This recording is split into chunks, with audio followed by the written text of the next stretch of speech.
Everyone, so today we're going to learn about stem cells, and so the key knowledge dot point from the study design is properties of stem cells that allow for differentiation, specialization, and renewal of cells and tissues, including the concepts of pluripotency and totipotency.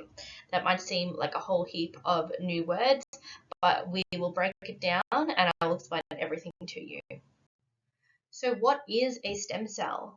Well, a stem cell is a cell that can develop into any other type of cell or into other types of cells. So a stem cell can become a neuron, it can become an epithelial cell, it can become a red blood cell, a smooth muscle cell, a liver cell, it can become many different types of cells. These are cells that have not differentiated and are not specialized. So differentiation is becoming a specific type of cell, and a specialized cell has a specific function. So for example, a neuron will have a very specific function. It is specialized for that function. It is differentiated. It doesn't become any other cell. Stem cells can self-renew to make more stem cells. So this is over here. The stem cell can self-renew and create more stem cells, or it can differentiate or develop into a specialized cell. Different levels of potency of stem cells. So let's break this down. Let's start with totipotent. So these are stem cells that can differentiate into any type of cell. So if you have a totipotent stem cell, it can become any type of cell. If you have a pluripotent stem cell, it can differentiate or become most types of cells. Not all, but most. A multipotent stem cell can become some types of cells, and a unipotent stem cell can only differentiate into one type of cell. So I want you to know the different levels or potency of stem cells, and I want you to know these words and how many types of cells they can differentiate into. As we mentioned before, stem cells can differentiate into specialized cells. So here we have a whole heap of specialized cells, and specialized cells have a specific function. They are differentiated, so they cannot become another type of cell. Example, skin cells, red blood cells, so on. So where do stem cells come from? I'm going to explain to you where stem cells come from. This is not part of the study design, but I believe it gives you a very good background knowledge that is important to understand stem cells. So you've got a basic understanding of what stem cells are so far. We're going to go into where they come from. You don't need to know the specific details that I'm going to go through, but I want you to understand this process so then you understand where stem cells come from. So let's look at the process of embryonic development to understand where stem cells come from. So let's look at what happens once an egg is fertilized with sperm. Once the sperm fertilizes the egg, we call this a zygote. So you can see this over here, a fertilized egg. This is from an IVF clinic. So this is a real egg. And these cells, or this zygote, is considered totipotent. So it is a totipotent stem cell that can become any type of cell. So this you can see obviously because this fertilized egg will become a whole organism. So it's going to become the skin cells and the blood cells and the neurons and so on. It can become any type of cell. And then the cell, the zygote, continues to develop by replicating itself. So around day 2 of fertilization, we have the 2-cell and the 4-cell stage, as you can see here. The cell is undergoing mitosis, the cells are replicating. So the cells will continue to replicate, and around day 4 we have a morula. So morula is a ball of stem cells, still totipotent at this point because all these cells, as you can see here, will become all sorts of different cells in the organism. So at about day 5, the cells become what looks like a hollow ball, and we call this the blastocyst. So you can kind of see this here. it's a ball and inside is hollow. These are now referred to as embryonic stem cells because we can now use these stem cells in research and for other things. These are considered pluripotent now. They're no longer totipotent, they're pluripotent because they can differentiate into most types of cells. They can specifically differentiate to any type of cell except the placenta and the umbilical cord. So these cells are still able to become many, almost all different types of cells. So now that we have these embryonic stem cells at this blastocyst stage at about day 5 after fertilization, we can take these embryonic stem cells and develop them in a lab culture. And we can make them become different types of cells. So we might take some of this inner mass here, put it in a lab culture, make them into neurons or bone cells or different types of organ cells and so on. We can then use these cells to study disease, we can test drugs on them or other forms of therapy on them. It also has the potential to help treat diseases such as Alzheimer's, which we talked about in the last lesson. It can help treat diabetes or treat spinal cord injuries. Embryonic stem cells are usually taken from unused blastocysts, so unused blastocysts from IVF, which is in vitro fertilization. Usually couples that cannot conceive children on their own will undergo IVF, where the woman's egg cells will be collected and the man's sperm will be collected and fertilized in a lab. Often multiple embryos will be fertilized or be created, and usually only a few of them are used, and then then IVF clinics will have leftover embryos, and these embryos can be used in research labs for purposes like testing out different treatments or developing treatments for different diseases. So continuing on with embryonic development, once the blastocyst implants into the uterus, it will develop into what we call a gastrula.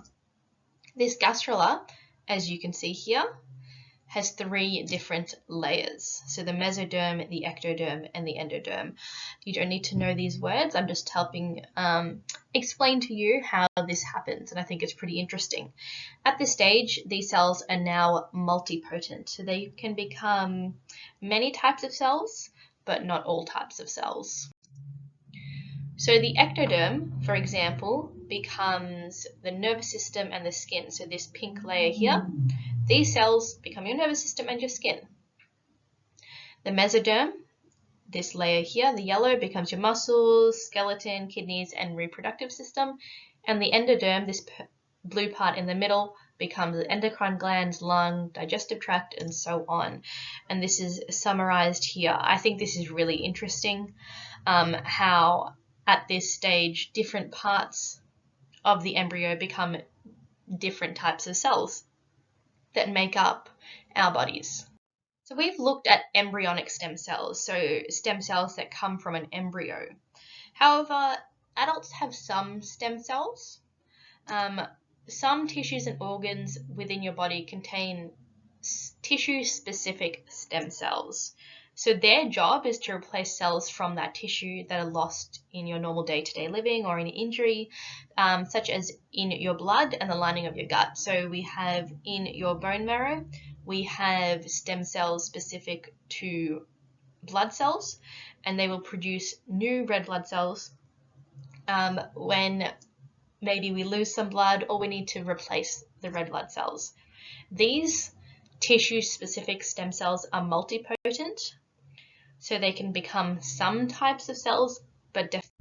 So adult stem cells, because they're tissue-specific, can be difficult to find in the human body, and they don't self-renew in the lab as easily as embryonic stem cells do. So we can study these cells, and studying them has helped increase our general knowledge about development, changes that occur in aging, and the effects of injury and disease. So while they're not as useful as embryonic stem cells, we can still use them.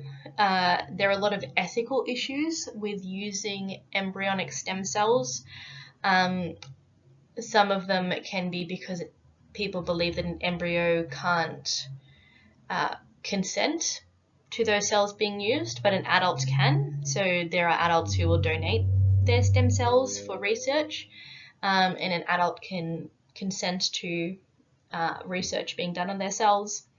And so it is much easier to use adult stem cells for this research than it is to use embryonic stem cells, because there are a lot of rules and a lot of ethical considerations when using embryonic stem cells. So here's a little summary of the difference between embryonic stem cells and adult stem cells. So let's have a look. We've got embryonic stem cells are pluripotent, can differentiate into any type of cell. Adult stem cells are multipotent, can become some types of cells but are limited. We can get a large number of embryonic stem cells from embryos, but we can only get limited numbers from adult stem cells, and they're difficult to isolate. Embryonic stem cells may cause immune rejection. So that's when your body will reject new cells thinking that it is an infection. Adult stem cells, however, are less likely to cause this immune rejection because often they're taken from the patient's own cells.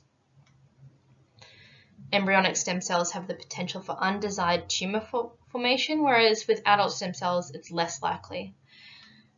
Embryonic stem cells are have a high ethical controversy, where there's less ethical controversy in adult stem cells.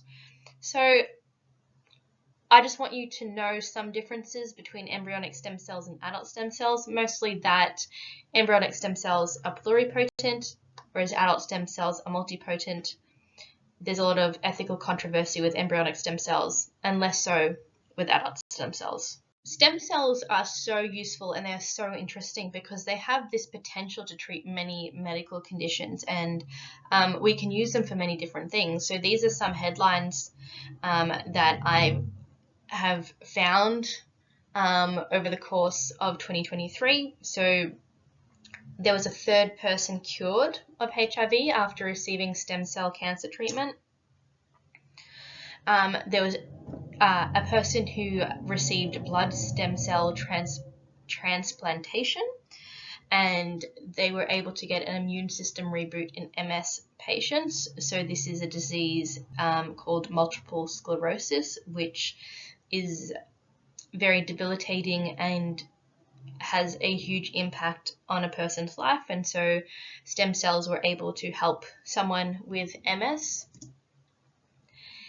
And some Yale scientists have been able to repair injured spinal cords using a patient's own stem cells, which can be extremely beneficial to people who are physically impaired because of an injury to their spinal cord. So there are many different medical uses of stem cells. However, it is still highly controversial. There is a lot of ethical considerations to think about when using stem cells and where they come from.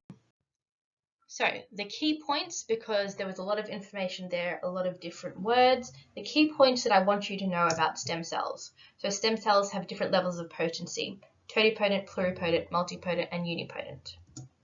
Stem cells can come from embryonic stem cells, so pluripotent blastocysts, or from adult stem cells, which are multipotent.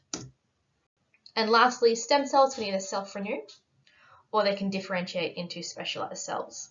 As usual, please bring your questions to class and I will see you there.